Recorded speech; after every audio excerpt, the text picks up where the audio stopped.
here. I do have a timer, and I'm going to start using it this afternoon, so anybody that wants to speak on an item, I'm going to give you 3 minutes, and the bell will go off. In the interest of time, because right now we're 2 hours behind as far as everything is concerned here. I do have 3 people that wish to speak to Area 13 if they are still here. We have a Scott Wyckoff, a Sue Serapian, and a Mark Adams. If they're here, you can come forward.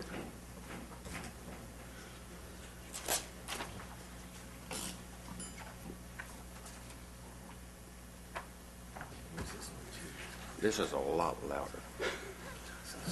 This scared me. That's the whole idea. You guys keep me too. Chair Wilson, Yes. Before he starts, I'd like to say that, you know, this is one of the representatives of one of the property owners that I met with. They drove all the way up from Stockton to meet with me, and you know, if we could give them a little more indulgence.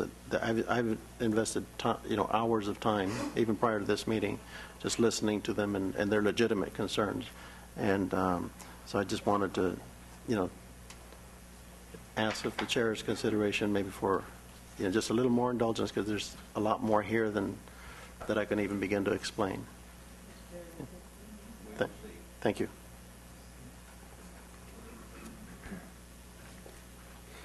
Okay, my name's Scott Wyckoff. I appreciate the opportunity to speak briefly about our project.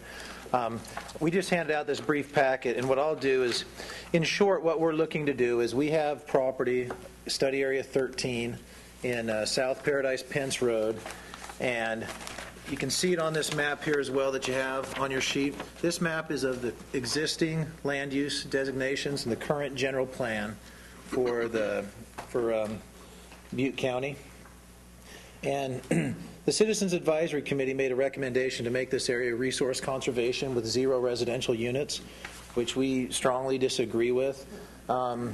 We currently have a low-density residential, which is 0 to 6 units an acre, and we have an agricultural residential, which is 1 to 40 units an acre, is our land use that we have. We are the only property owner in this study area, and so our intent is to explain to you why we feel like this area should maintain its existing land use and not be changed or downzoned or down land used, I guess, whatever the proper term would be, to no residential units. So as you can see on this map, that's our property area. The reason we feel like this area for approximately 30 years has had this current land use designation of residential land use. In 1980, roughly, the Lago Vista Madre de Oro subdivision was approved, and that is what is currently the Lago Vista Drive, which is the street that joins into our property. You can see from the maps there. If you turn to this map here, it shows our property, and we tried to parcel out some of the remaining land uses. Our 330 acres here, and we took 330 acres to the north of us as well. I think this shows that the property is contiguous to existing development. The 330 acres to the north and to the west of us have actually 448 units are already in place on those parcels. This also shows the black line is the town of Paradise's boundary, city limits. We're not in the town of Paradise, and it was mentioned earlier that we weren't contiguous, but we are contiguous to the development. There just were some county-approved projects already in place that adjoin us. In fact, right here on the map, the county within the last, I think, 6 or 8 months approved a project, 9 units, the Taggart subdivision. It was 9 lots on 9 acres and 50% open space right at the edge of Lindenbaum Lane. This little flag that comes out is Lindenbaum Lane that connects in right here. What we're proposing is something consistent with some of these other projects here, which is we'd like to get 1 unit an acre. We'd like to be able to cluster those in a little more density so we can avoid wetlands and environmental and cultural resources. The third map that's in your packet is a more broad map. It shows the city of town of Paradise's sphere of influence, which is this red and black dash line here, which incorporates our property. It also shows the Lime Saddle Water District boundary, and then this here is the Paradise Irrigation District boundary. So our property is currently in a water district, and there's been a lot of talk about water in this area. The problem with water, Lime Saddle has water customers in this area and then further south at the marina. There's the interconnect project, which I know you are all probably aware of. Yesterday at the California Public Utilities Commission meeting, a consent agenda item was the approval of the certificate of convenience and necessity for that intertie, and also the approval of the surcharges and the financing through the state revolving fund. So that, I believe, is probably one of the last hurdles. The reason I bring that up is water is discussed in so much detail here, but what the improvement of this project does is with that interconnect allows water to be pumped out of Lake Oroville to provide water service to the existing Lime Saddle customers, our project area, but also to supplement the water supply for Paradise Irrigation District and allow the Magalia and Paradise Pines areas to use water that's currently being used for this area of Paradise Irrigation District and also for the Lime Saddle area. The property does have some constraints, and in addition to what you have is information from the consultants on the general plan. We've done extensive studies on biological studies on special plant species and status of them, as well as wetland delineation. We've also actually counted the deer on our property and done surveys according to what Fish and Game has asked, according to their protocol. And so we're very well aware of these things. We're working with Fish and Game on buffer zones and migration corridors. We're not in the critical deer herd range, but we are in the deer herd range, as is study areas, 10, 11, 12, 13, all of the town of Paradise is in the deer herd range. And but we are working, just like these other projects have been working with Fish and Game to do a design that does at least an impact there. We also are, the way we're proposing the project also is we're going to avoid all the wetlands, we're going to avoid all the cultural resources. We know where those cultural resources are, it's not just a guess. So I just would like, to make a decision based upon the detailed information which we have, which we can answer any questions you have. But we're contiguous, it's not leapfrog development, it's contiguous to an urban area. It already has the existing land use. We're not asking for an agriculture or an open space or another land use to be changed to allow for development. This is a land use that's existed for 30 years for residential land use on this property.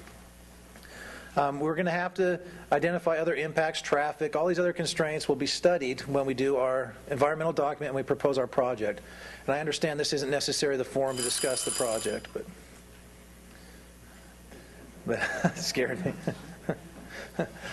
Was this Talking about the equity of this thing, but was this part of a tentative subdivision map as part of the Lago Vista tentative subdivision map? yes.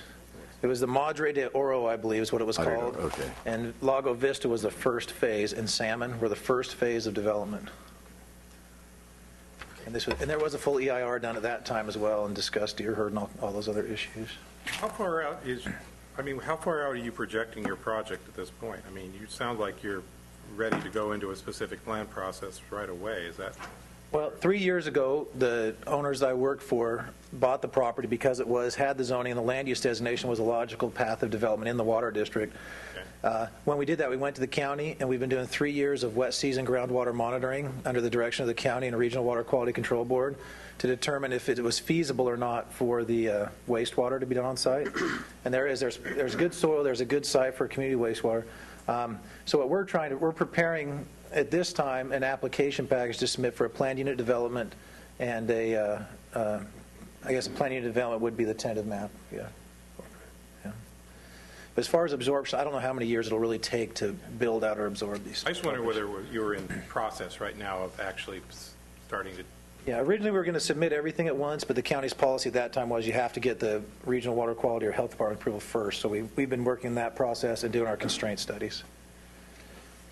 And I'd also like to offer, if during the discussion more specifically about the decision on this area, again, we're not looking to change anything. We want to keep our existing land use. We don't want to have it changed.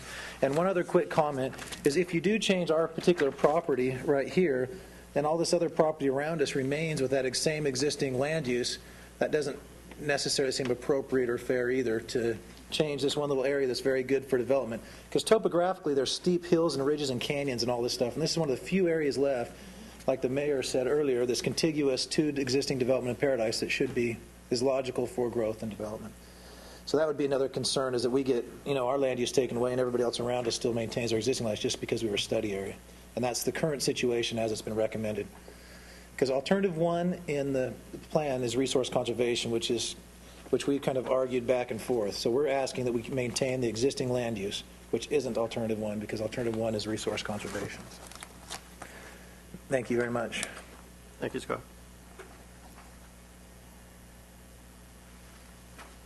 We have a Sue Seropian. Seropian. Yes. As you said, I'm Sue Seropian, and I live on the property off of Lago Vista that Mr. Wyckoff was discussing. I think we're talking about a lot of semantics. That property is 320 acres, but there's 100 acres that are unbuildable.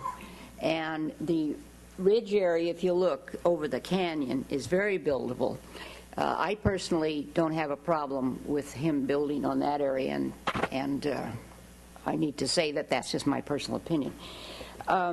There's the water issue. You know, Scott said that there was a meeting yesterday and they came to all these conclusions, and that's wonderful. I'm really very pleased about that, and I hope it's true. I mean, I believe him, but I hope it really happens. But, you know, this is been going to happen, this intertie, since 1990, and it hasn't happened yet. So I would like to suggest, first of all, that any decision that's made on this plan is made after we actually see some water, because we're in a very serious situation. Secondly, we've been taken out of there twice now, and been on 5 minutes evacuation for fire in the last 14 years that I've lived there. We have a tremendous fire problem because it comes up from the canyon. We have no fire protection within several miles, and that's a big problem. If you put in, you know, 300 or 400 homes and you're talking about 1,000 people, there's, you know, how are you going to evacuate them and get them out of there? Nowadays, with the gas shortage, and I don't think it's going to stop, or prices actually, we're at least 5-6 miles from a gas station or well, not a grocery store, but any kind of food or anything like that. And that's a big problem, the transportation problem, and the fire. And as I say, there's a lot of that property that is not buildable. Mr. Wyckoff is talking about 1 acre per house, and right now that's the way it is zoned, and that's the way our homes are, is a minimum of 1 acre per house.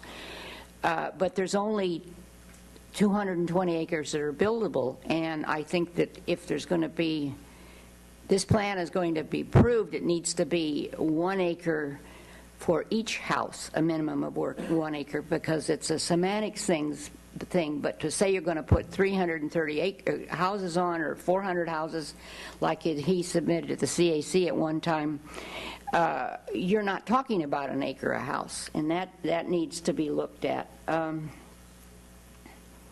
I think that's one of the main considerations. The other thing he was telling me today was, and I just arrived as he was speaking, that the density area in our area and the surrounding 300 acres, I guess, is more than like 440 houses per the 330 acres. Well, he was relating towards Paradise, and I'm relating down below Paradise. From our area down, it's, you know, it's more like 5 or 6 acres per house, because there's farmhouses, there's horses, areas are coming in there now.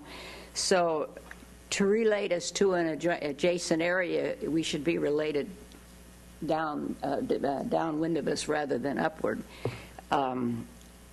We have, and someone else said something about the watershed and 1,000 feet, you know, and this was in one of those. We're 1,600 feet elevation. We are not 1,000.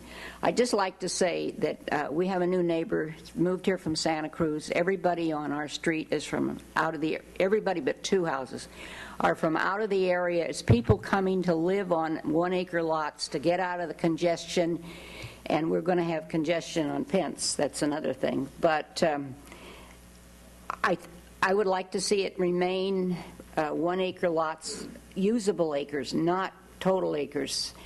And we had a new neighbor a couple of weeks ago up from Santa Cruz, and he said that when he talked to the real estate people. They told him that, well, if you want, that price of house in that kind of an area, I suggest that you either go out to Val Vista or down on Lago Vista, because those are the only two areas that you can find a home. And those kind of the people are the kind that are moving up to Paradise in this area, getting out of the Bay Area, and would be more likely to buy these houses than somebody that wants an eighth of an acre or a quarter acre. Any questions? The other things he said about, being the deer migrant area and all that are Could you true. wind up, please? I am wound up, thank you. Unwound, I guess. All right, then unwind. I'm unwound. Any questions? Thank you. Mark Adams?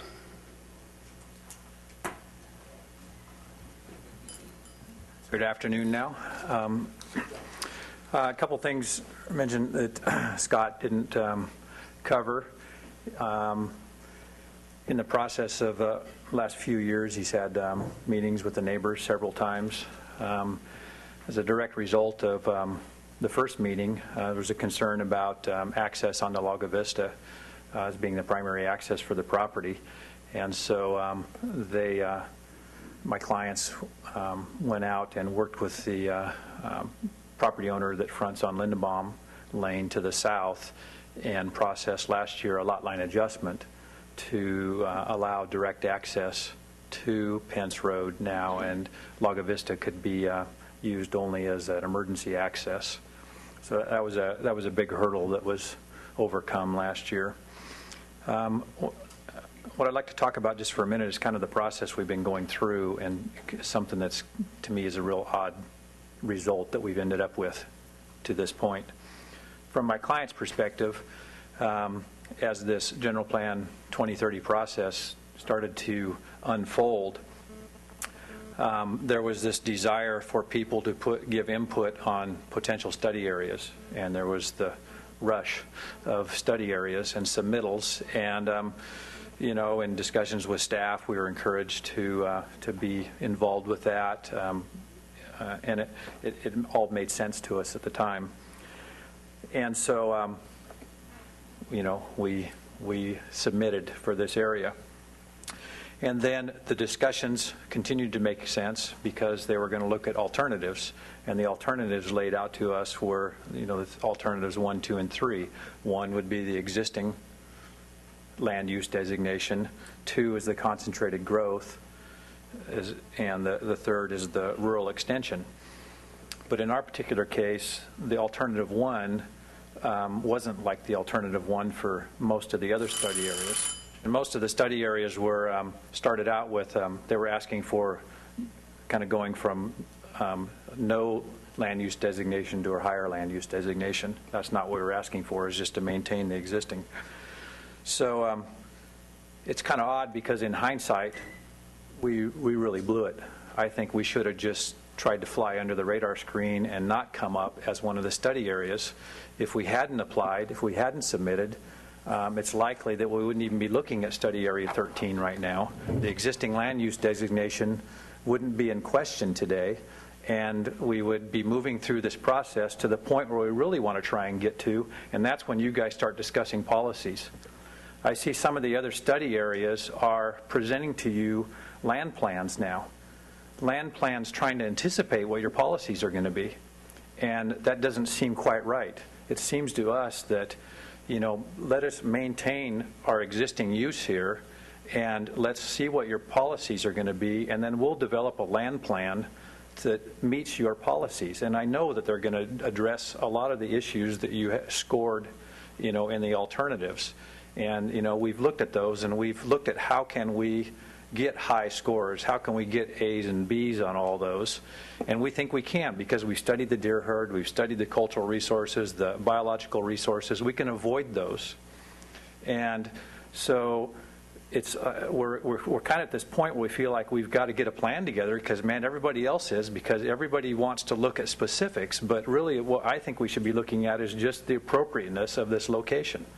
Is it appropriate or not? And then look at specifics after you develop the policies. We're getting out over our skis here. And it's very uncomfortable, because now we're scrambling. It's like this alternative one is nothing.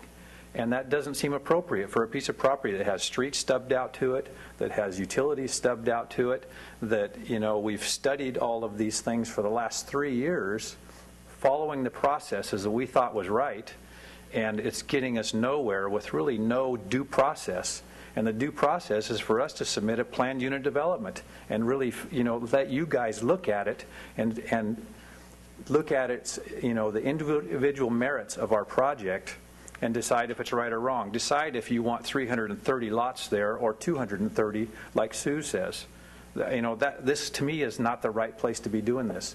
Is this appropriate? Should we just maintain the existing and allow us to move into the process the way it seems right to us?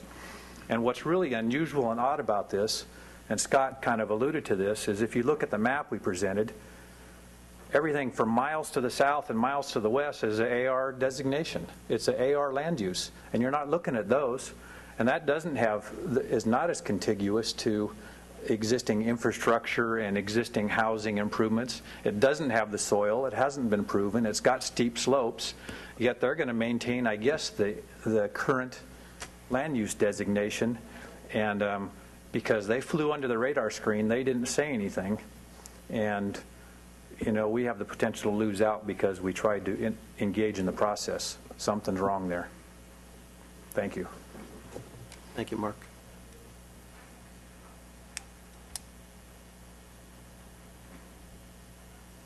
I have a card here for Area 20. Is that covered with today's? Okay. Nola Force, are you here? I checked in earlier. I'm Nola Force, agent for and owner of land at the intersection of 191 and Pence Road, Durham Pence Road, excuse me. Right now, there is a study going on for expanding the commercial zoning in that area for neighborhood commercial. There's already commercial zoning on 2 of the corners. The third corner is Butte College. This property that the owner has asked me to represent him on is approximately 300 acres zoned for grazing. We do not have a specific plan. It isn't time for that. But what I'd like to propose in speaking to you is that we have an unusual opportunity here if the county is going to look at housing units in an unincorporated area that already has a concentration of a college and some commercial and residential existing. I represent a family that has approximately 3,500 acres, now in grazing land, which is not good agricultural land, and that I wanted to say that to the Planning Commission. That is a possibility for future residential units. Any questions? Thank you.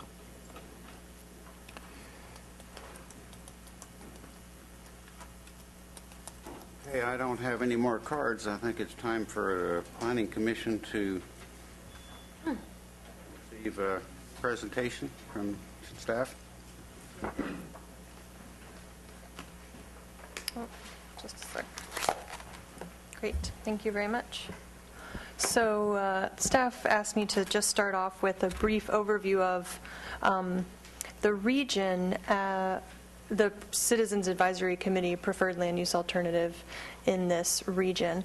And I think I would characterize it by saying that in general, in those areas adjoining Paradise in the existing urbanized area, the CAC did support some amount of new development in Magalia, as we already talked about, up to 400 new homes, and then the support for a continued urban reserve or specific plan development south of town in 11 and 12. However, for more remote areas or those study areas that aren't touching an existing urbanized area, including study areas 7, 13, and 20, the CAC generally identified those areas as more appropriate for resource conservation or agriculture designations. So that's just kind of a general overview of this region. And then we're going to go through one by one each study area. Starting with study area 5. I'm also going to just briefly touch on some of the issues from the alternatives evaluation report.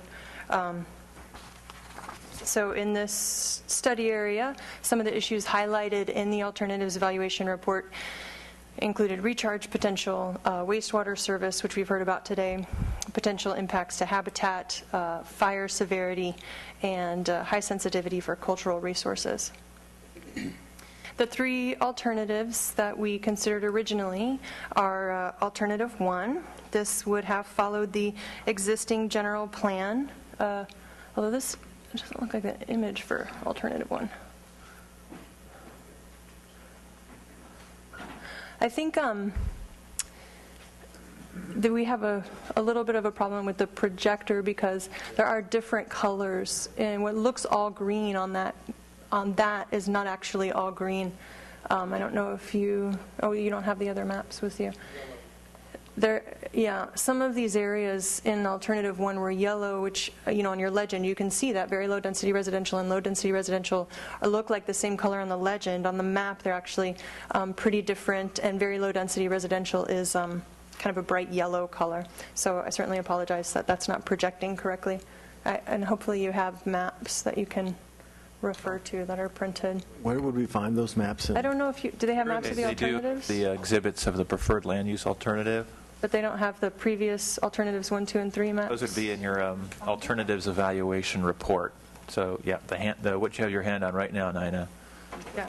If you have this has the maps of each alternative. Right. Which page? That we already looked at. Page? Or do we know? So in Alternative 1, we had the existing general plan. It was a mix of very low-density residential, low-density residential, and then even some medium high-density and high-density residential areas. Those are the areas shown in brown and then very dark brown, as well as some retail along the Skyway, that's the red areas, and public designation around the reservoirs. That's the blue. The Alternative 2 would have put most of the undeveloped portions of the study area would be designated for agriculture and resource conservation, while areas with existing development, which are shown in brown here, would retain their current medium density residential designation. And then under Alternative 3, again, it's difficult to read this on the projector. This area that's very light would be rural residential development. And then the brown areas, again, are areas that are at existing medium density residential and would have retained that designation. The CAC discussed this study area on April 10th for the first time. They were concerned about fire danger, lack of access, and lack of water supply. Ultimately, their decision was that 16 supported Alternative 3, which was the one we just saw, which would designate the majority of the area for rural residential, allowing about 400 new homes. And 5 people preferred Alternative 2, which would have designated the majority area for resource conservation and agriculture. All of the CAC members supported retaining the retail designation from Alternative 1 to provide jobs and services to existing residents. And all agreed that the constraints, including fire safety, lack of access to this area, and adequate water supply and service would need to be addressed before development should move forward. The CAC discussed this area again on May 1st, and at that time there was a new Alternative 4 proposed. I'm sorry, this is going to get a little bit complicated. When we talked about Alternative 3 on April 10th, as I said, at that time we told the CAC that we thought that would allow about 400 new homes. When DC&E got back to our office and we were able to do a little bit more detailed GIS analysis of this area and how many vacant and underutilized parcels are remaining in this area, we found out that actually up to 3,800 new homes could be built. So that was quite a bit more. So on May 1st, when we brought this up to the CAC and explained this clarification, they did decide to reconsider it in order to clarify that they really did think 400 new homes was about the maximum that would be appropriate. So that's why this is called Alternative 4. It's to distinguish it from the potentially erroneous Alternative 3. And they, again, kept the retail and the need to address constraints. So you ended up with this as your preferred land use alternative under consideration today. So how do they deal with the existing lots and the way that area is pretty much laid out as far as streets and lots and things like that? Are these concentrations, do they sort of develop the existing infrastructure the way it's been? Under this, the area would be designated for rural residential development as opposed to the medium-density residential that's in the existing general plan. But they're also recommending doing something to reduce the maximum build-out from 3,800 to 400. And I guess they're leaving that to some future determination, just expressing a desire that that be the result. Yes. I agree with that. I think that's the way to go. You know, I think that area is such a fire trap that I think we should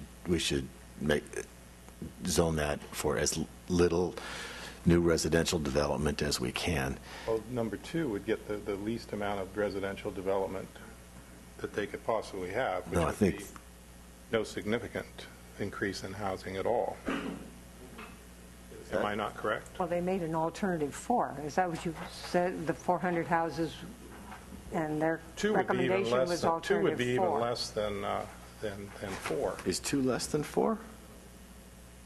It's ag. 4.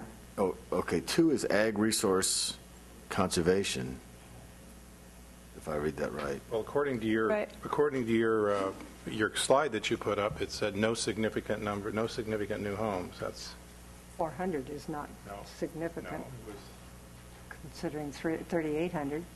Right.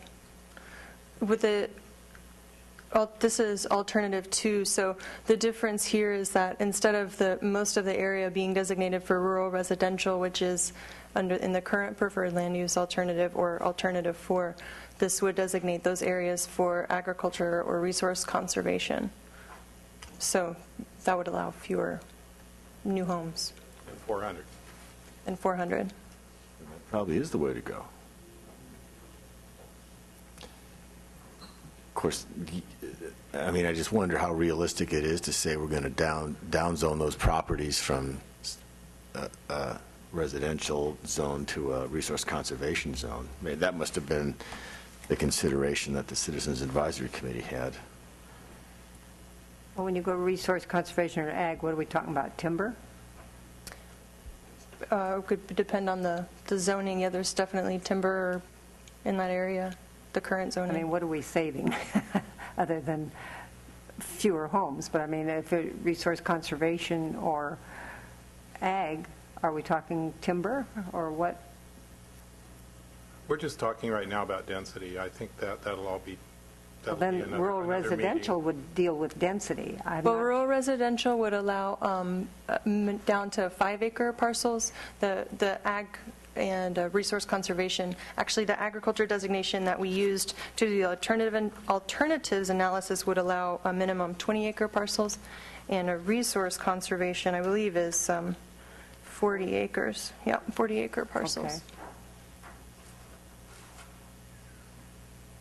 That would allow for how much development would that allow? That would not allow for a significant number of new units.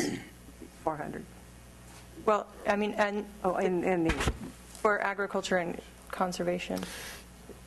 Well, yeah, that would be the signal that I'd want to send to the process along down the road is, you know, no new residential development up there. And it sounds like the alternative 2 would be the best way to do it.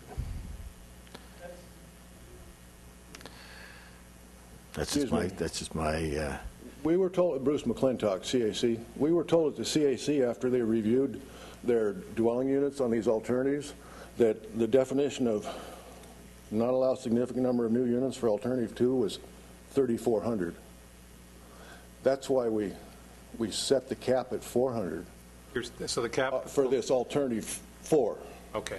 I mean, we had 5,300 for alternative 1, 3,400 for alternative 2, and 3,800 for alternative 3. After they refigured. Am I correct? Yeah. So we're back to 3,800. Correct. That's why we come up with this alternative 4. Well, that we just, limited it to 400. but we just heard that alternative 2 is no significant new homes. I That's think Bruce is 3,400. correcting what I said, and I think Yes. he's correct that Okay. when we did the alternative 2 analysis in the alternatives evaluation report, we didn't believe that there would be a significant number of new units. We did the subsequent analysis after the CAC vote and found out that actually due to the number of, there was a much higher number of vacant and underutilized parcels than So we the had. same mistake you made on parcel 3, you made on parcel 2. It applied to all of them, exactly. Okay. Well, then, Thanks, Bruce. thanks, yeah. So it sounds like we want to maybe go back and do just what the Citizens Advisory Committee did. Alternate 4. Alternative 4, yeah. Right. Okay. Yeah, I think we're of a like mind on that. I mean, It's like we have a consensus. Yeah. I'm- As long as we're not downzoning anything. I'm- We need motions and, Get a consensus, is that good enough? You know, why, Okay. well, I'd like to see at the end of, if we can do a consensus as we go and then see how many housing units we've come up with and where we are at the end of this group and how many total. I'd really rather not be dealing with numbers. That's not what we're, either. I really Okay. just rather just, Okay. because in some cases, what happens if we get under? We're going to go back and do it again? I think, too, Mr. Chairman, it would be helpful if you could state whether you're confirming the Citizens Advisory Committee's recommendation or developing your own for each of these. You want a motion, and it sounds like you want a motion. On a Well, contract, yeah, but might not as yet. well. I mean, let's be real clear with what the decisions are on each study. let me move that the Planning Commission confirm the Citizens Advisory Committee's recommendation with respect to Study Area 5, Second. alternative 4. which is alternative 4 with a cap of 400 units. Or less, if we can get away with it. We have a motion and a second to recommend alternative 4 for study area 5. All those in favor say aye. Aye. Aye. Any opposed? One opposed. I'm not to anything that will downzone any property. Okay. Okay. I don't think this was going to do that, Fernando. Well, yeah, I mean, because right now the existing zoning is 3,800 units. Oh, And we're okay. putting a cap Then- of 400 okay, on that's it. a no, okay. Yeah. Definitely.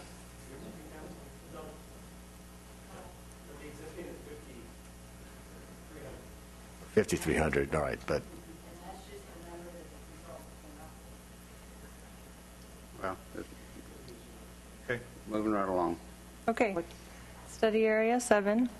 Some of the issues that were highlighted in the alternatives evaluation report included a lack of jobs in the alternatives, inadequate fire service and water supply, difficulty of providing wastewater service, a lack of access, again, to this area. This is a Concow area. And potential impacts to habitat, special status species habitat, and deer herd habitat, as well as being located in an area of high fire severity. The CAC discussed this on on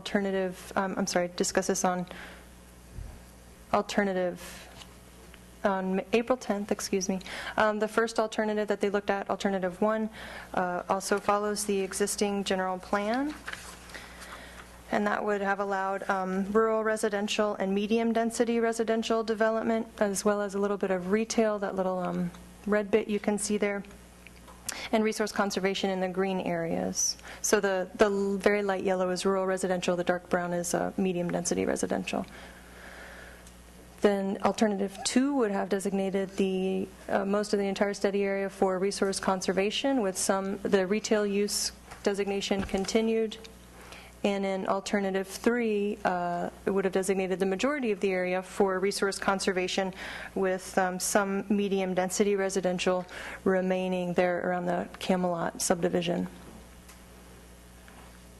When the study area, when the CAC discussed this on April 10th, 21 of them supported alternative 2, which would have put the majority of the area in resource conservation. This was based on concerns about wastewater treatment and a feeling that development in this area would not be consistent with the guiding principles. There were 2 people who opposed alternative 2 and thought that either alternative 1 or alternative 3 would be better. Both of those would have allowed some continued residential development, up to 200 to 500 new homes. So this is the preferred alternative.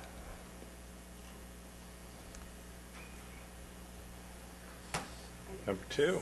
Sounds like number 2. They've got that, I mean, that's the way to go with this one, too, for this, pretty much the same reasons. This is a very remote area. This is not where you want to be putting new houses for all those reasons. I agree. Move. So moved? So, yeah, we'll move that the Planning Commission support the recommendation of the Citizens Advisory Committee with respect to Study Area 7, that being alternative number 2. Second. A motion and a second to recommend alternative 2 for Area 7. All those in favor? Aye. Aye. Aye. I Any abstain. opposed? I abstain. Okay. 4 yes, 1 abstain.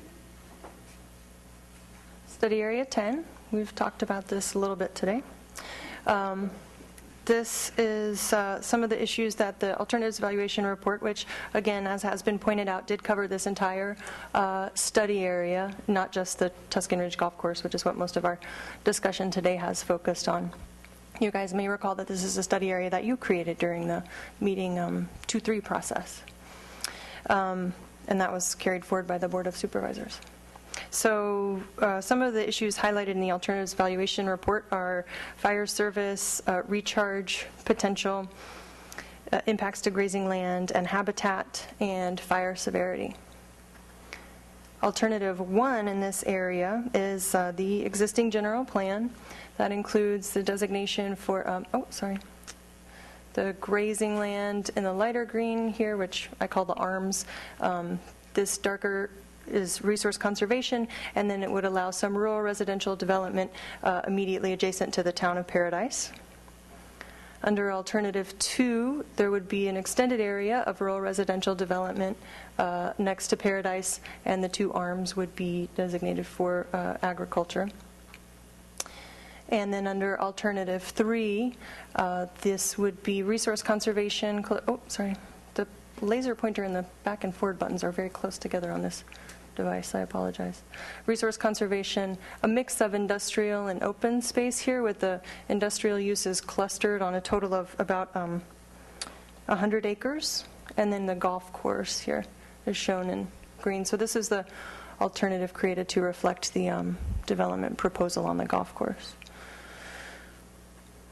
When the CAC discussed this area on April 10th, they did talk a lot about whether or not new housing was appropriate at the golf course. As you've heard here today, a lot of people sympathize with the golf course position that new housing would be necessary to sustain the golf course and retain it as a important community amenity, while other people felt that housing here would be leapfrog development and not appropriate, and they were concerned about visual impacts and traffic impacts. That was the focus of the CAC discussion on April 10th. Ultimately, as we've already talked about today, 9 people supported the Alternative 1, which would not have allowed any housing along the golf course. 6 people, then we talked a little bit more specifically about that. 6 people supported 165 units on the golf course, and 6 people supported not 165, but only 50 new units at the golf course. So the CAC did, they all agreed that visual impacts and traffic were certainly important and would need to be addressed. Then on May 8th, the CAC looked at this area again, and at that time we had the split vote, as we've discussed, where 10 members supported some housing, 10 members supported no housing, and 10 members supported the full 165 dwelling units. They did vote at that time to discard the alternative that would have considered 50 dwelling units as a kind of compromise or middle ground position. So this is certainly an area where we, there was strong consensus that Alternative 1 was appropriate for the remainder of this study area, but this is an area where we need some direction to take forward to the board about what should happen around the golf course. So the committee went along with Alternative 1 for the remainder of the area? Yes, and so that would allow agriculture in the 2 arms, the resource conservation here, and some rural residential development adjacent to the town of Paradise. I'm leaning towards the one with recognizing the golf course is there, allowing some kind of a planned unit development in that area, and that's where I'm leaning right now. But let's discuss it. My thought is this is classic leapfrog development. If you look at the criteria that are sort of internal to the project, it looks great because you already have a golf course, water, it's a nice tight little community. It's when you put that in the context of the rest of the county that it turns out, I think, to be a terrible project. It's smack dab between two areas. Everybody that's in there is going to be shopping, going to school or work, by car, and it's going to be, remote from the other areas. They're going to be going to by car over the Skyway, which is already, the main drag. A lot of people go up and down that Skyway. This is going to be one other entrance point. Remember when we had the Spanish Garden, the third phase of the Spanish Garden subdivision, and we had all the testimony from people, most of them from phase 1 and phase 2, that said it's terrible, we have to wait forever, we risk our lives every time we get out on the Skyway. And here we're going to be adding 165 homes that are going to be in exactly the same situation. And as far as needing the houses to sustain the golf course, there is a rule of thumb in golf course business that you have to have homes to pay for the golf course. But that's always when you're starting up the golf course. You need the money from selling the homes to build the tees and greens and infrastructure. Here, the golf course is already there. Furthermore, it's already gone through a bankruptcy once, so the idea that not selling 165 lots is going to somehow close down the golf course is, doesn't seem likely to me. It seems likely to me. I disagree with you. Okay. That's my point. Yeah. No, I believe that, there's a general mentality and taboos and things that, for example, developers are bad. There are people saying that, well, this is a developer-driven general plan altogether here. This is not so. What I'd like to say is that the developers, the people coming to the county to promote their projects, are a definite, for thinking smart growth. They contribute to a healthy county-wide economy. These are the people that hire the attorneys to draw up the contracts, the title companies that are going to sell the properties, the engineers that are going to draw the plans, the architects that are going to, help out with that, and the surveyors, the concrete layers, the electricians, the plumbers, the framers, the roofers, the plasterers, landscapers, real estate agents, and all these people are also going to be needing, doctors and nurses and stuff. This is something that's, I see, very, very necessary for the economic health of Butte County in the future. And I would like to see more of this, so I strongly disagree with Commissioner Leland.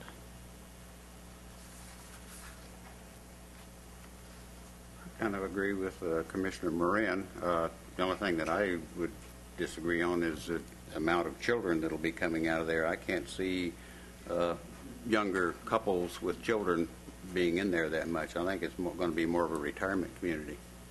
Yeah, I agree with you, Harold. And looking at the median price of the homes and the projects are going to be that most folks are going to be retired with money. You're not going to be seeing young couples and stuff. At least not when I was young with with young children. I wouldn't be buying a $400,000 home. I can't even do that today. Well, I have to say, I would never, if this was starting up as scratch and it wasn't already a golf course, I would probably agree with Commissioner Leland on it. I see it as it's here, it's being watered, it exists, and I just if we have to designate areas to develop, we may as well take a place like a golf course that's already been, quote, developed. It's on a major thoroughfare, and these people are going up and down the hill. A lot of them are going into Chico every day anyway. I just don't see it. In this particular case, I don't see that there's a problem because it exists. And from scratch, yeah, we got a whole different situation, and a lot of the things that you were discussing make a lot of sense to me. But anyway, that's my perspective on it, and I guess we'll see where Nine's coming from. Well, I think I had a lot of problems when we put in gun club shooting range and the golf course and added traffic on there, I think 365 homes of traffic would just be way too much. I think that's a major concern. And the golf course is there, but as you said, if they'd come in with this housing proposal at the same time, we probably wouldn't have approved it either. No, I agree with Rick Leland on this one. But my question is, the committee recommended alternative 1 for the remainder of the area. If we said no housing on the golf course, does alternate 1 still fit, or do we need to separate out to do? Well, I think it depends whether or not you want to have a separate designation for the golf course. The current general plan doesn't have a designation for it. It's the grazing, or it's in grazing. And then alternative 3 would have had this mixture of the golf course and residential. So is there one alternative that would fit the recommendation of the committee for the remainder of the area and no housing on the golf course? Would the alternative 1 take care of that? It's existing without, and that's what number 1 does, yep. right? Mm-hmm. I don't know if staff has anything to add about that. You know, I'd like to also say that, Commissioner Leland mentioned that it's right adjacent to the main artery of the Skyway as a Right. negative point. I see that as the positive point. Where do you want the planned unit developments? Out by, Timbuktu Road? We want it where they can access and get down to, to jobs down in Chico if they have to go that way, or shopping. I think we have our consensus, so we probably should just vote and move on. And I think that the consensus of alternative 1 with the golf course. I guess in this case there are 3 of us that tend to go along with the golf course concept, and do we want to go with the alternative 1 along with that? That's where I was headed right now. I was going to alternative 3. Well, alternative 3, do you just mean in the golf course area or throughout the whole study area? No, I'm just referring to, basically, what we've been looking at is the golf course development. Mm-hmm. Okay? And the rest of it, I'm not going to pretend and say that I know that area. I drive by the Skyway all the time, but that, it's a Right. pretty big area.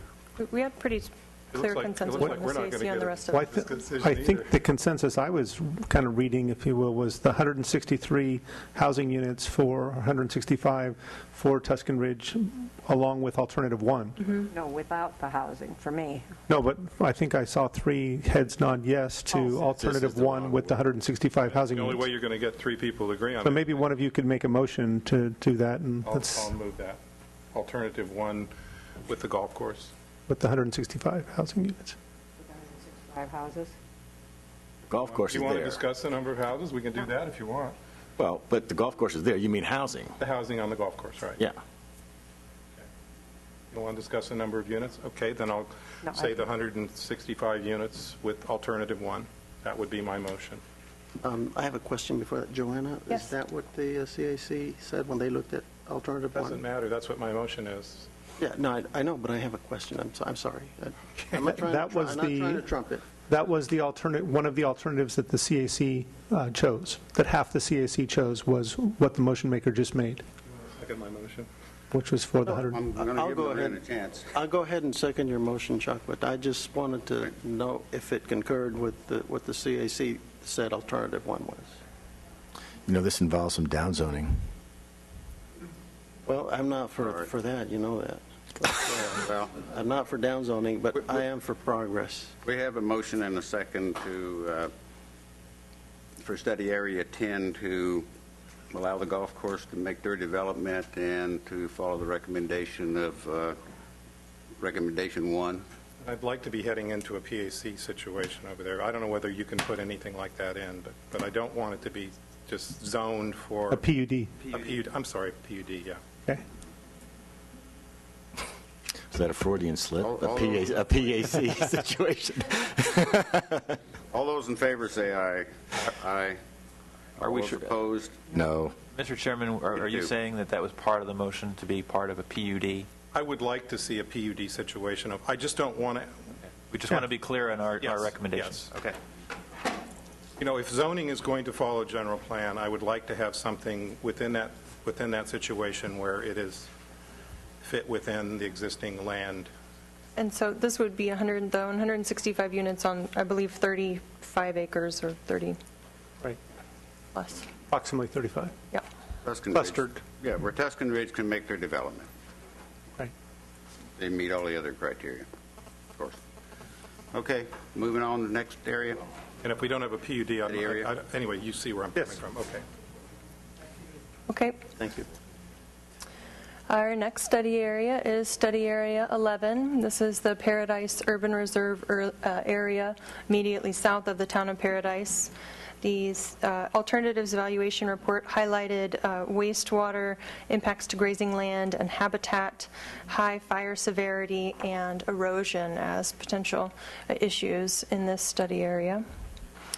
The three alternatives in this study area are the existing general plan, which designates the area for urban reserve. And under this urban reserve designation, there would not be rural residential development is allowed on a minimum of 20-acre parcels until adequate services are available. Currently, that would allow about 100 new units in this area. This designation is compatible with the airport land use compatibility plan.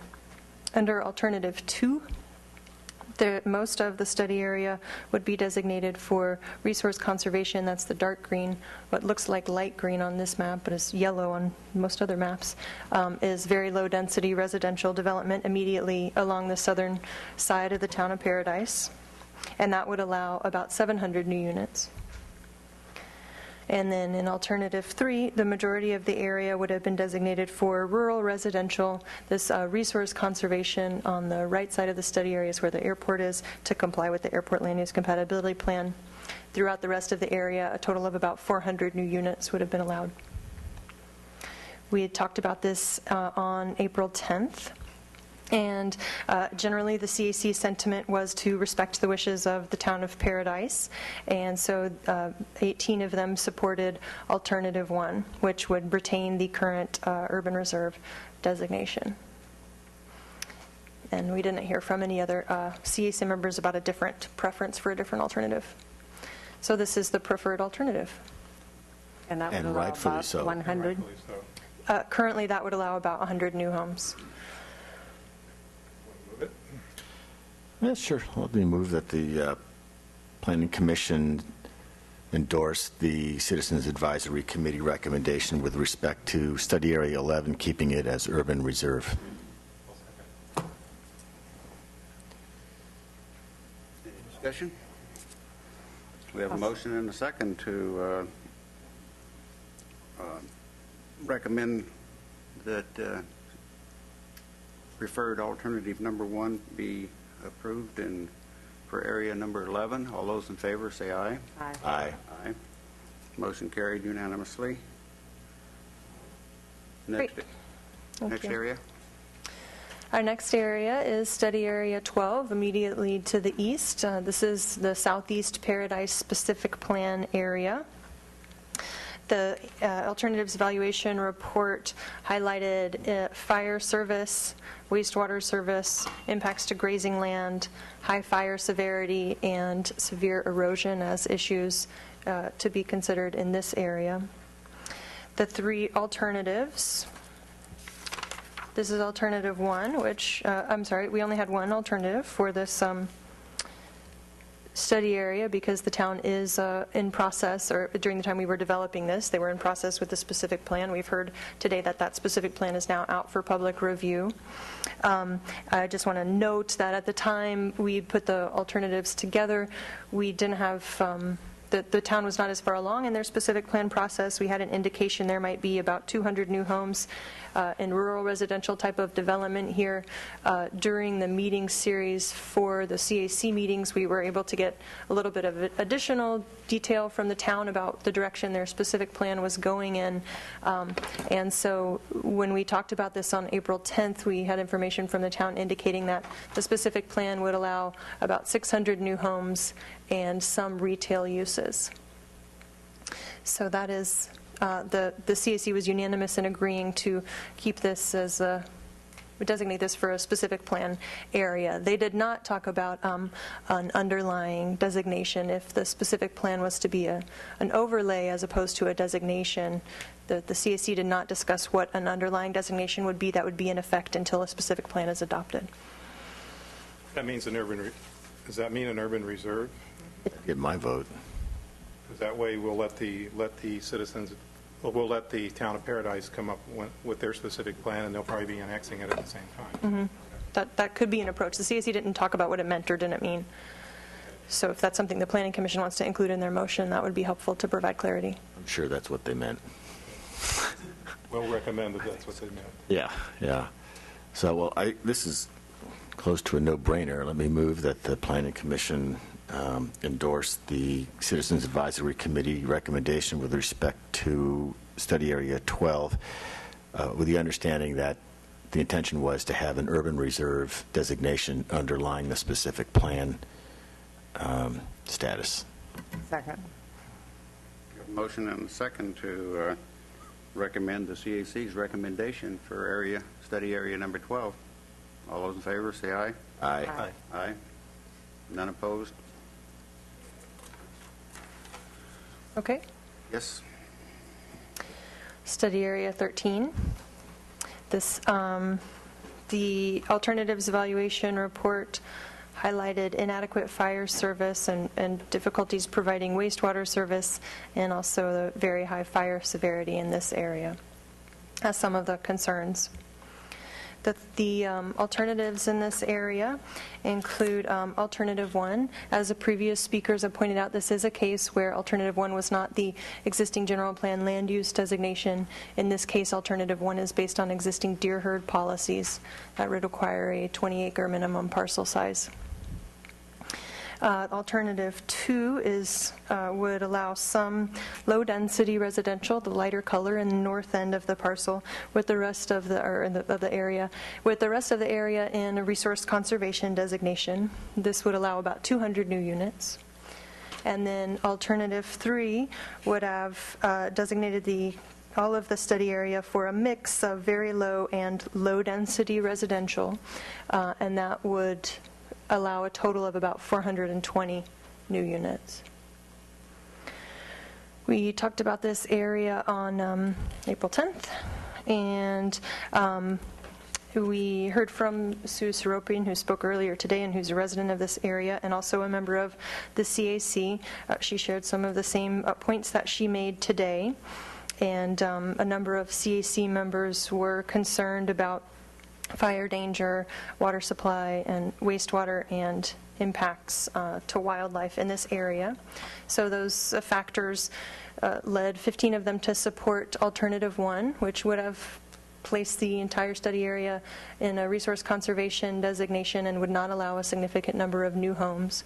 4 members of the CAC did support allowing some new homes on 1-acre parcels, acknowledging that they would have to address the constraints prior to development. So this is the preferred alternative currently. Well, I'll tell you my thoughts on this. What I like about this is that it's next to existing zoning. It's close to Paradise, if not exactly adjacent to it. It's a proximate extension of development and at the same densities as exist around it, at least to the north. The constraints, I think, are something that should be addressed at the specific plan level. If they can't prove water, if they can't prove fire protection, then they're not going to get to develop. They have to develop around the cultural artifacts that are there. They've got to accommodate the deer herd rules. That's all something that should be done at the specific plan level. And this is a case where the distinction is important to make, that when we're approving this as an area that's appropriate for development, we're not saying you've got the right to develop. They've got a lot of hoops to go through, but the hoops are specific to a actual development plan.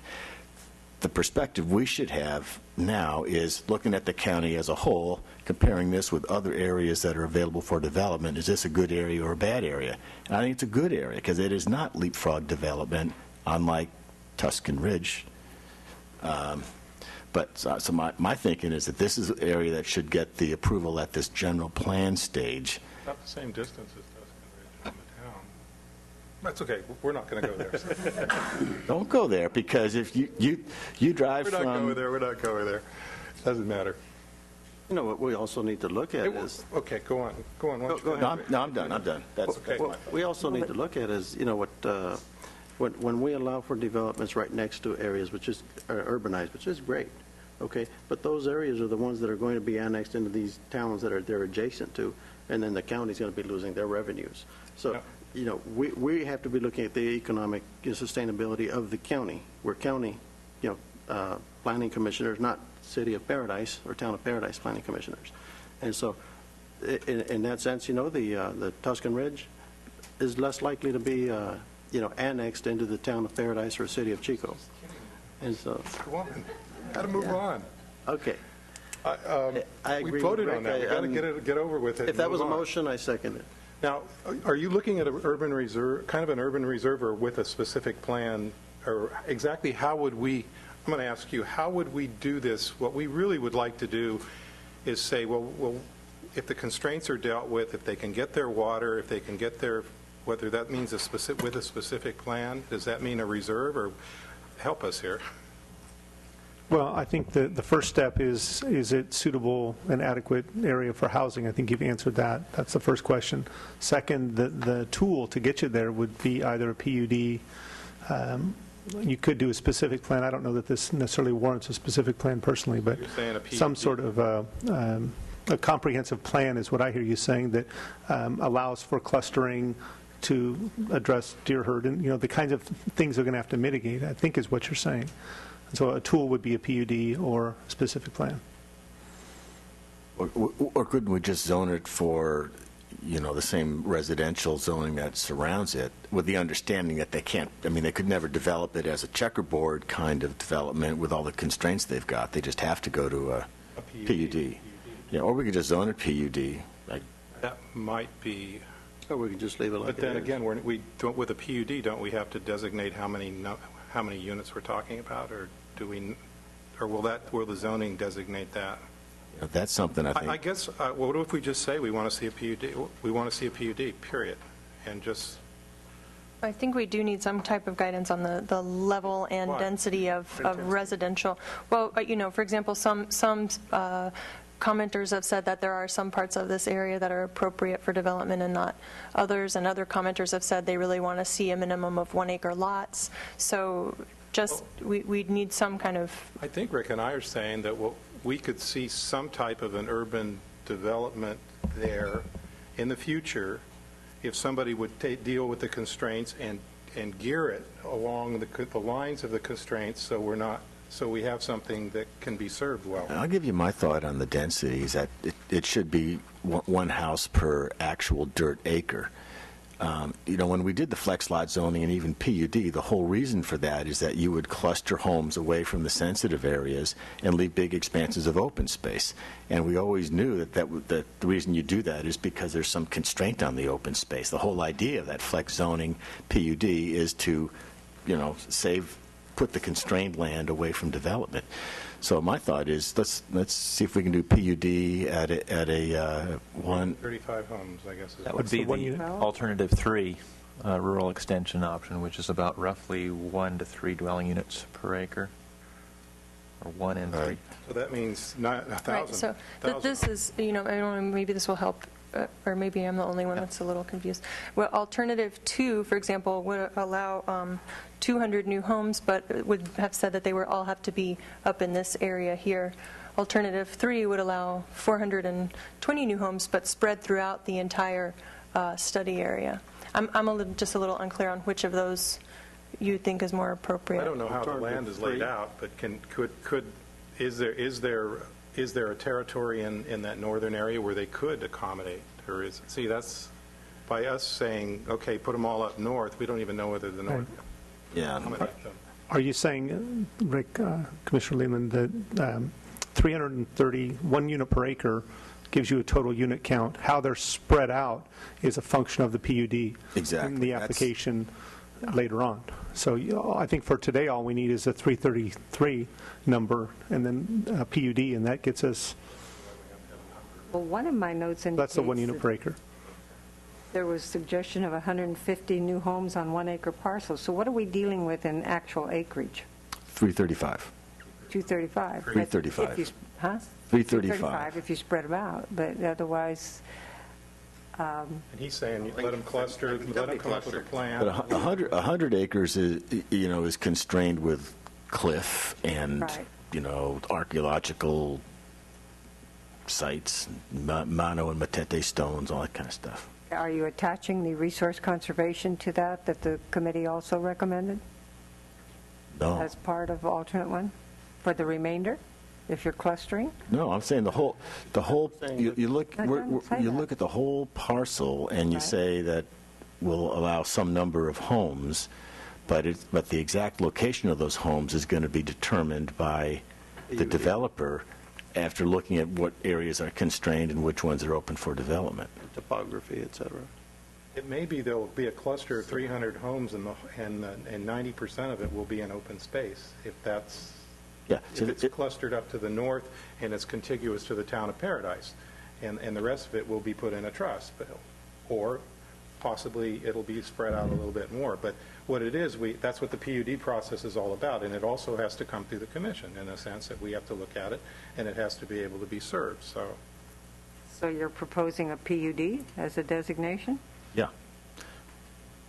Well, I don't think that Alternative would what? be the designation, or in previous ones that we've talked about, there was a designation with the requirement that development happen through a PUD. And that's what I thought Rick was saying, is that Okay. we're going to go with Kind of alternative. the same thing. The three. Well, and it might help to have some direction on what you would like the remainder areas designated as, whether that's resource That was conservation my or question. agriculture.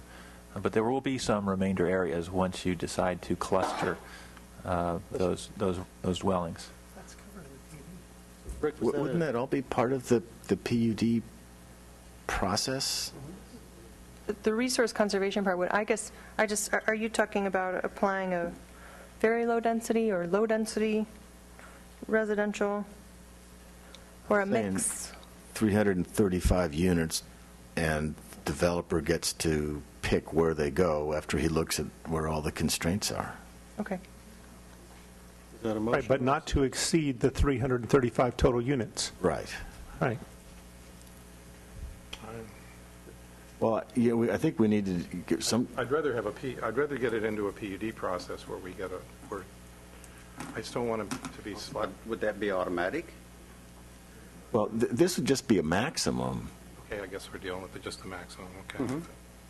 Yeah. I would certainly like to see where they're going to be put, rather than slapped into 1 acre postage stamps. Right. Well, that's not, I suspect that's not even a possibility. They're going to have some clustering because it's such a constrained parcel. But, so I'm just going to make the motion. You guys can amend it. Let me move that the Planning Commission deviate from the recommendations of the Citizens Advisory Committee and instead approve a planned unit development designation for study area 13 with a maximum dwelling units of 335. I second the motion. We have a motion and a second for Area 13 to approve it for development for 335 units. All those in favor, say aye. Aye. Aye. Aye. Aye. Opposed? All, motion carried unanimously. Okay.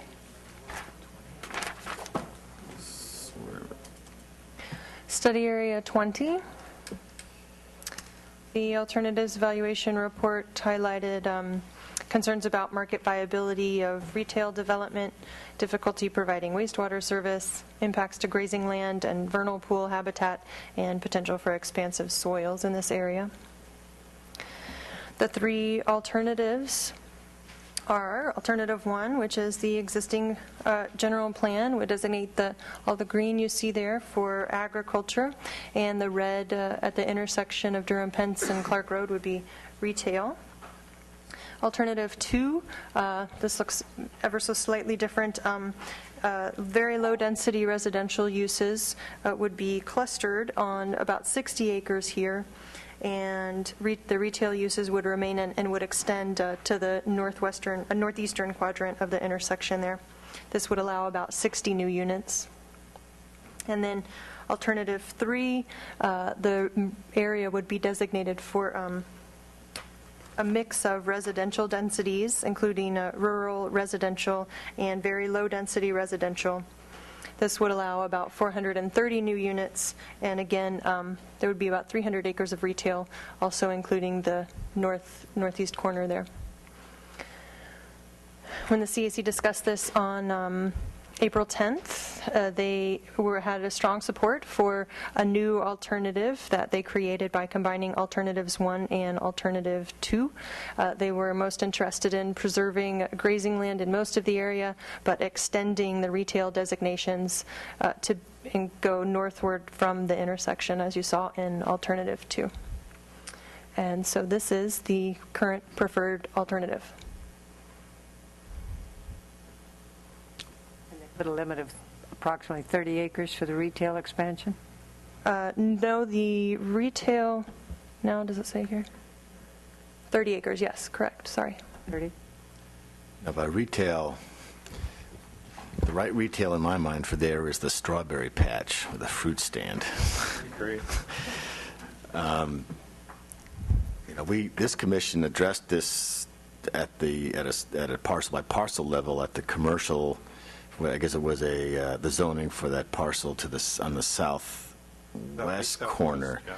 and I think we agreed to. We rejected the commercial zoning. It was subsequently overturned at the Board of Supervisors. My thinking on this is still the same. I think this is not a place to put a new town or a new settlement. I think we should keep it pretty much just the way it is. I'd vote for Alternative 1. I'll second that if that's a motion. Oh, no, I'm just... Well, I disagreed with it. When it came before us on a parcel-to-parcel level, I slated that, that's an intersection I drive every time I come to this meeting. And, there's a gas station there in the strawberry patch and Butte College on the northwest side. And when that parcel on the southwest side came before us, I said, hey, this is the prime time right now to go commercial and control, the commercial in this area. And I'm not looking at, the big acreage around there, but just that corner seems like it's a prime intersection to go commercial. And anyway, I was outvoted that time, but the board saw it my way, and I've never talked to anybody on the board about this.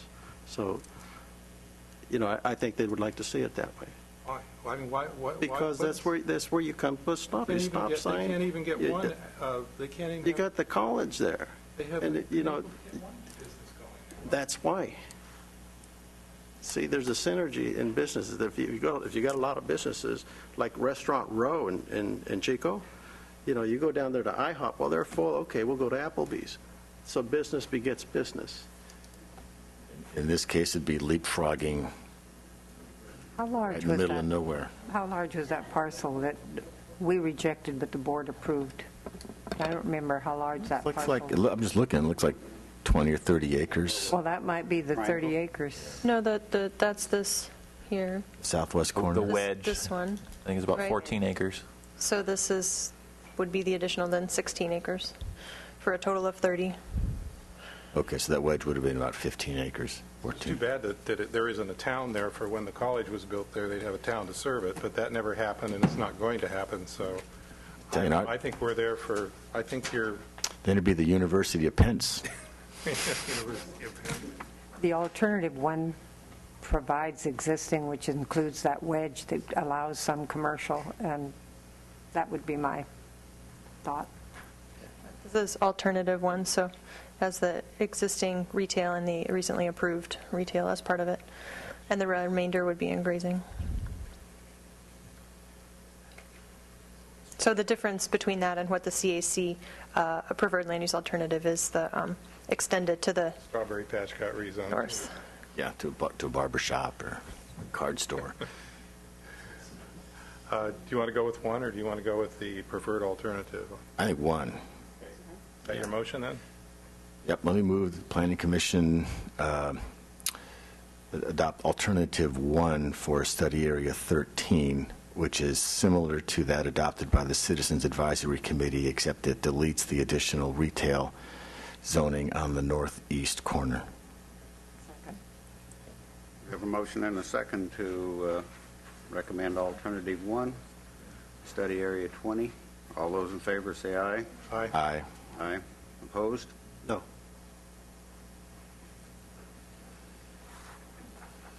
Okay, that concludes your Paradise area study areas. Morning session. Yeah, we're down to only an hour and a half It's time late. for lunch now.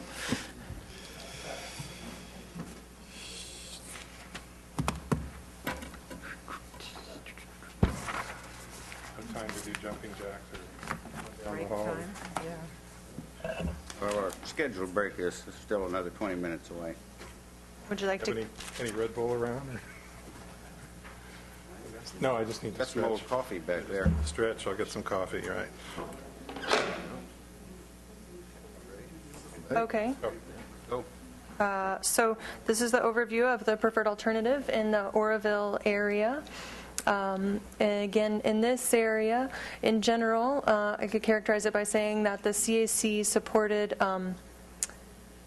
the City of Oroville's general plan in most of the study areas adjoining Oroville.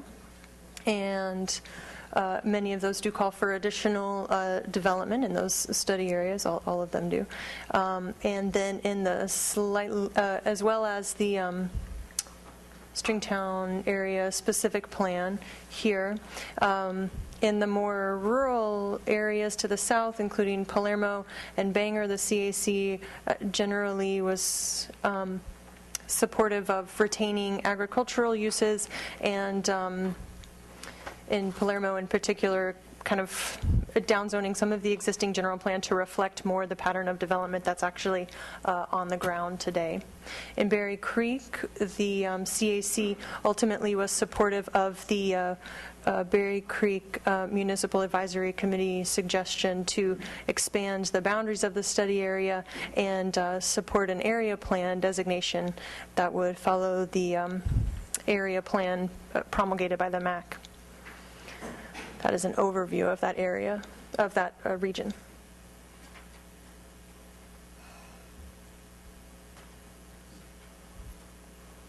So now would be the time for, if someone from the city of Oroville is here, if your chair is willing.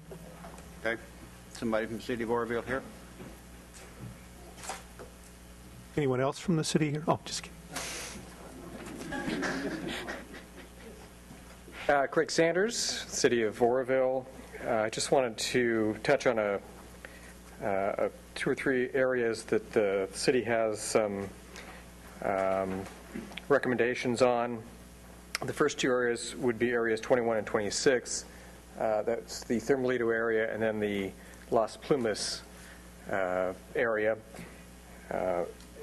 The Citizens Advisory Committee has recommended to adopt the same general plan designations that the city has proposed in their preferred land use alternative, and we are pleased with that. We just want to make sure that when the Planning Commission gets to the policy phases that they consider policies that will adopt similar development standards for those to ensure that if the development does occur before annexation into the city, that the development is consistent with what the city standards are and would help the annexation process. With respect to Area 23, which is along the Miners Ranch Road, the Citizens Advisory Committee has recommended some increased density along Miners Ranch Road. We are wondering why that would be appropriate for the area, particularly when that is where the Alquist-Perello Special Studies area is for an active earthquake fault, which runs right down Miners Ranch Road. So Area 24, which is outside of the sphere, up into the foothills, it was approved by the Citizens Advisory Committee for, I believe, about 3,500 additional dwelling units. And the concern with the city is that that increased density would trigger a requirement for 4-laning of Olive Highway beyond what is currently planned. The city has gone through its, and is in the process of its environmental review. The draft EIR is out for comment, and that period just closed. Under the city's preferred land use alternative, our 20-year growth scenario, it appears to be able to be accommodated without widening that road. And by triggering that, we think the costs of improvements and the development impact fees will be very high for that area. And finally, the last area is Area 25, which is the area west of the Oroville Airport.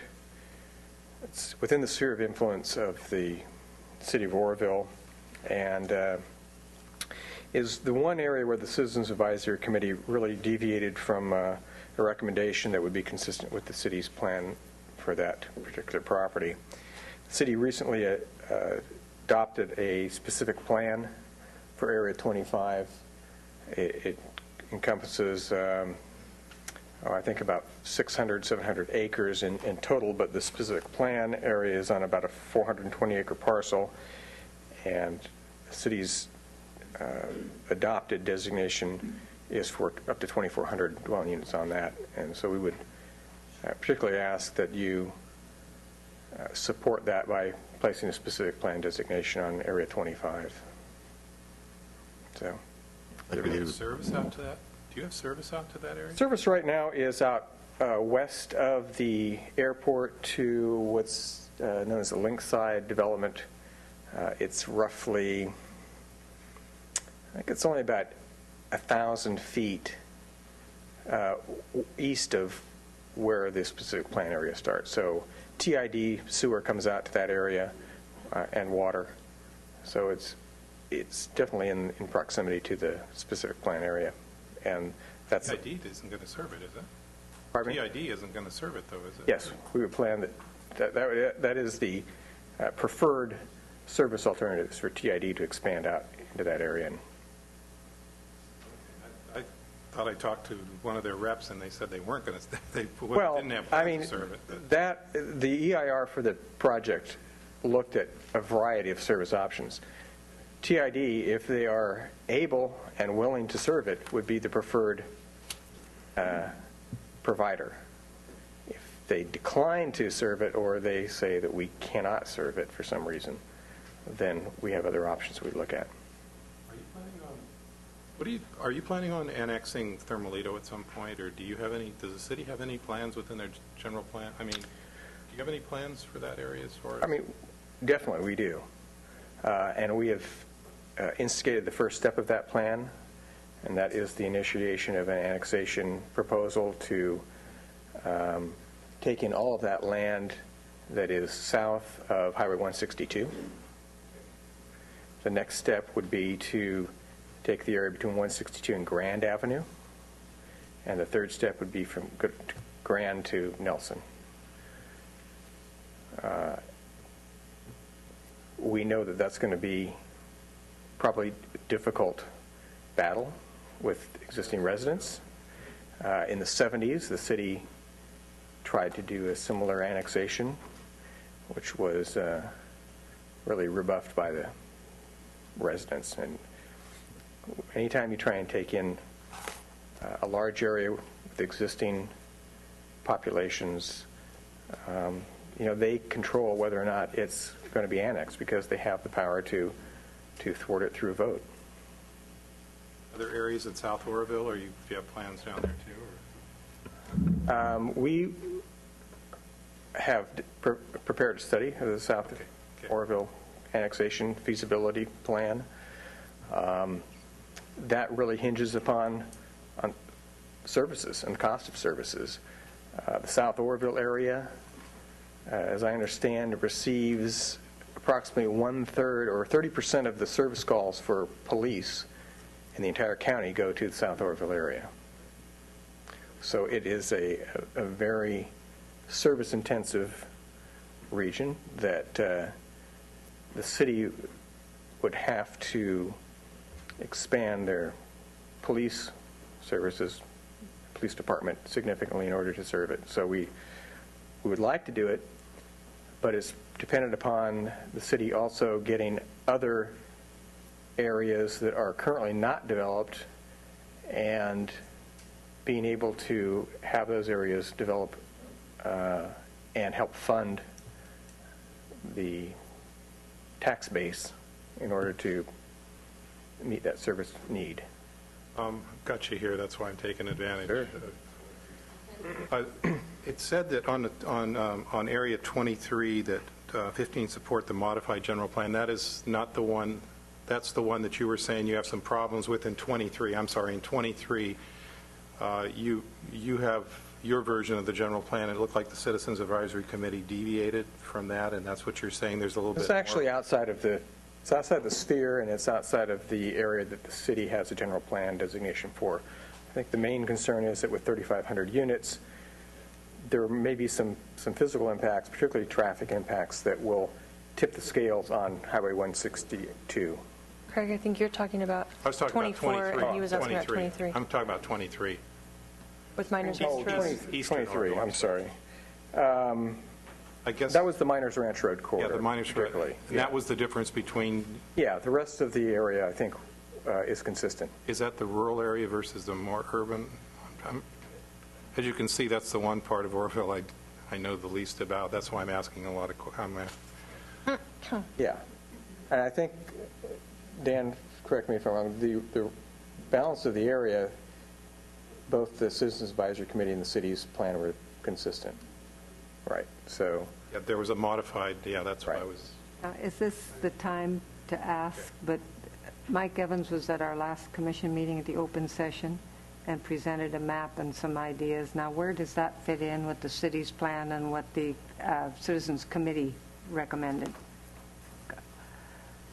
I think he brought the city's preferred alternative land use map. That was the And you'll city- see that really is integrated quite extensively into the recommendations of the CAC, with the exception of Oro Bay. So I think. Right, that's probably the largest deviation between the two. Right. And is that area, 25 That's- 25 is that's the area area that 25. deviates. 25? No, it wasn't Thermalito, it was over by Ophir, or as an entrance, am I not correct? Are you talking about the one on Pacific Heights Road? Pacific Right, Heights that's- probably. Right. That's 27. We are consistent at this point with the CAC recommendation in the city of Orville's. So the Pacific preferred Heights alternative. one is in your plan too, then? Yes.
what he's saying. It takes a lot of money.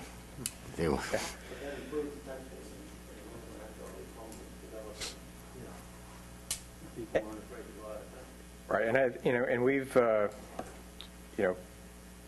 completed this initial study for annexation, the cost of services, and I know we've had discussions with Department of Development Services on it. I think, we're in agreement in a number of issues.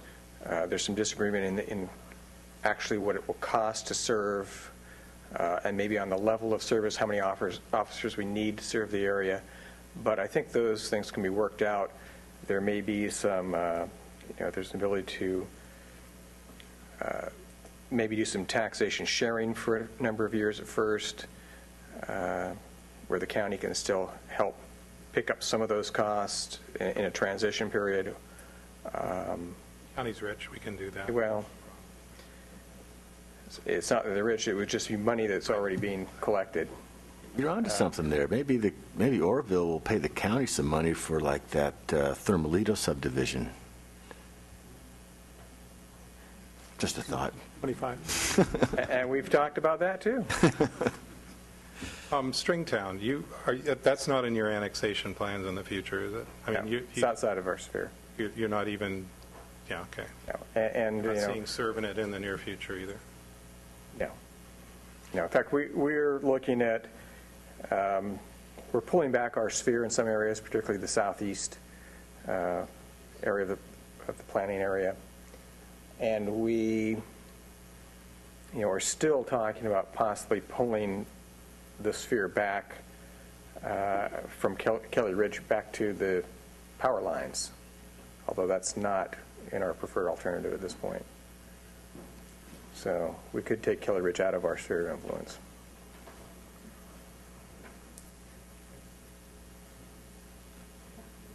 Any other questions? Thanks, Craig. Thank you, Craig. We're going to go ahead and take a break now then before we get into the public comments. And might remind the public, try to keep your comments brief.